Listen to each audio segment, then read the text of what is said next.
Are you the kind of person who would like to see how real borrowers are repaying their student loans? I know I tend to learn better by example, so today I'm going to share how I'm tackling my remaining $64,000 of student loans in 2018 and how I plan to use these strategies to reach my student loan goal of paying down $36,000 this year. Stay tuned. To get to my student loan debt goal of paying $36,000 toward my student loans, I have to pay $3,000 a month every single month. Setting the goal is step one of being able to accomplish it.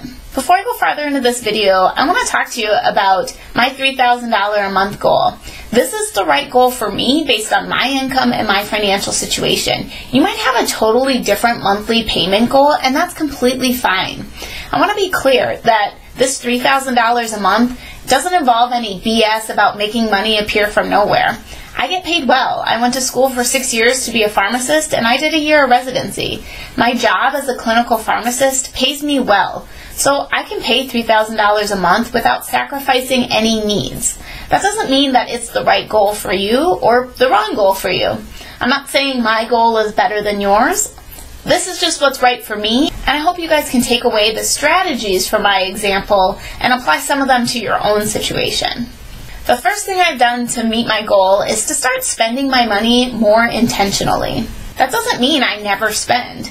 It means that I buy things that I truly want after I've thought about them and decided, yes, I truly want this. It's not an impulse buy or a passing interest. I know that when I first became a pharmacist, I was sick of pinching pennies, acting like a poor college student, because I wasn't a poor college student anymore, and I wanted the standard of living of a pharmacist. I wanted to buy clothes that actually looked good, not just because they were on sale. I wanted to buy organic food to fuel my body, because health is wealth. I wanted to adventure and see new things because life is short. And I wanted to buy myself, my friends, my family dinner out without being racked with guilt. So I did. When I was staring in the face of 6 long years of student loan debt repayment, I couldn't stand the thought of sacrificing all those things. So I half-assed my financial sacrifices. It's not that I lived like a queen, but if I wanted something, I got it. I was worn out from denying myself through my college education and working 2 part-time jobs through school. I wanted to get what I felt I had earned. 2018, the end is in sight, and so I started to say no to myself. I know that I won't have to sacrifice forever, so it's a little bit easier to say no. How I've done this is making my $3,000 a month payment towards student loans a priority. Right after I've paid my monthly bills, and that includes things like investing in my 401k, health insurance, all the standard bills, my student loans come next. And when I want something fun, that's the last thing I spend money on. If I really want it, I've challenged myself to wait until my next bi-monthly paycheck and see if I still truly want it. If I do at that time, I go ahead and get it. And I found, because I'm not buying little things here or there, lots of impulse buys or small splurges, that I actually have plenty of money to do that. This is the delayed gratification that got me through college in the first place. The next thing I did was put my entire tax return toward paying down my student loans. Now, this was kind of tough for me because I've always viewed tax returns as fun money. Ever since I started working at age 14 and got my first tax return and bought my first iPod Nano, which was a whole 1 gigabyte, can you believe it? I've been using my tax refunds for fun. But this year, I put all $1,400 of that bad boy right to my student loan debt. And it was a little disappointing, to be honest, but I thought about how that got me 2 weeks closer to freedom, and I decided it was worth it. The third strategy I've been using is saving up for big expenses.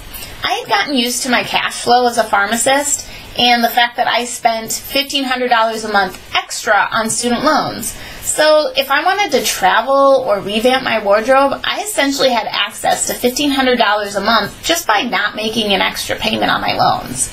So I did that a few times a year, and it's been slowing me down. My 3-month emergency fund is completely topped off.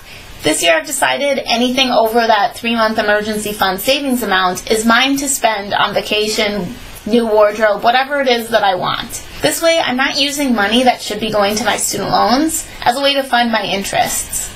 And I think the biggest thing that's helping me this year in 2018 is that I've developed a mindset that I'm going to repay my student loan debt aggressively because I want out. This year is the first year since I've been repaying my student loans that I can actually see the end. I have 18 months left of repayment if I keep up the current pace. That means I'll be out by September of 2019. I can truly believe and feel that these financial sacrifices are only temporary. And I don't know about you, but sacrificing my present standard of living to pay off my student loan debt is hard. For some reason, when I pay my student loan debt, it feels like I'm investing in my past rather than in my future. And that makes it tough to want to make the sacrifices to pay it off quickly. But now that I'm close to the end, I can see how repaying my student loan debt makes my future self free. I can see how she only works a 0.8 instead of full time because she doesn't need to pay $3,000 a month towards student loans. And my future self, even working at a 0.8, still can max out my 401k, still can max out my IRA, and have plenty of money to save and spend as well. And your future self doesn't have to do all her vlogging and blogging in the spaces between her full-time job. She has one day a week that she can dedicate to something she loves, which is solving the student loan debt crisis. And that version of me is almost here. So for now, no thanks to the piddly stuff. And here's to my debt-free dream. You might be wondering, how have I actually done in the first quarter of 2018? Based on my goal, I should have paid $9,000 from January until now. I actually ended up paying $10,545 so far this year, thanks in big part to that tax return, and I put just over $1,000 of fund money into my savings account. That means I still have just over $54,000 of student loan debt remaining, but that freedom is coming. I would love to hear about your student loan debt and the goals you have for paying it off. And if you're worried about trolls, don't worry. I don't suffer fools, and if I see a trollish comment, that user is blocked from the channel completely. So please, feel comfortable to share your story, and I'm here to support you. I love cheering on other borrowers because you know the people who get what it's like to pay student loans? They're the people like you and me who are paying them back right now. If you guys enjoyed this video, please hit that like button and be sure to subscribe to see a new video every Wednesday. We'll see you guys next week. Bye!